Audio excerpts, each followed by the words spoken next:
Banyak hal akan terjadi selama ataupun sebelum proses persalinan. Salah satu tahapan yang akan dilalui oleh ibu yang akan melahirkan adalah proses dilatasi serviks atau pelebaran leher rahim.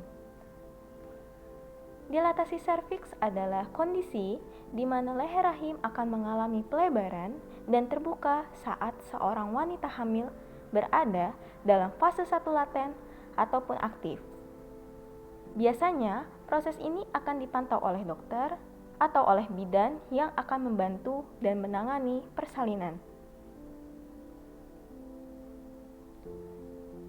Proses pelebaran serviks adalah salah satu cara tenaga kesehatan melacak kemajuan persalinan seorang wanita.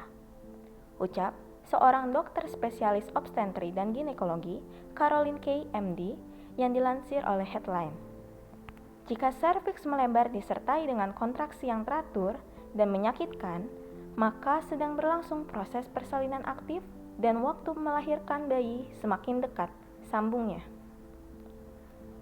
Secara fisiologis, serviks berperan penting dalam proses reproduksi dan persalinan. Menjelang akhir kehamilan, serviks akan mengalami penipisan dan pelebaran untuk menampung janin dan memudahkan persalinan.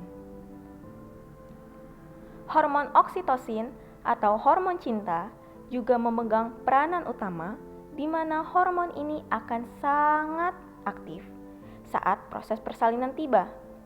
Hormon ini juga akan keluar saat seseorang merasakan cinta, berhubungan seksual, orgasme, dan menyusui, dan tentunya pada saat seorang ibu berada dalam tahap persalinan.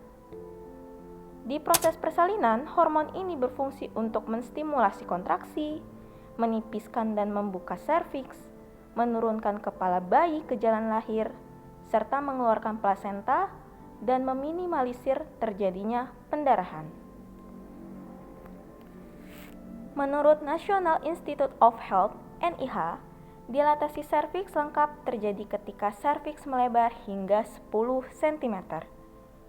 Untuk ibu primipara atau hamil anak pertama, biasanya pembukaan atau dilatasi serviks membutuhkan waktu 10 sampai 12 jam. Sedangkan pada ibu multipara, anak kedua atau seterusnya hanya membutuhkan waktu 6 jam saja. Untuk faktor-faktor yang mempengaruhi dilatasi serviks diantaranya adalah riwayat medis, anatomi panggul, ukuran janin, dan posisi janin saat persalinan.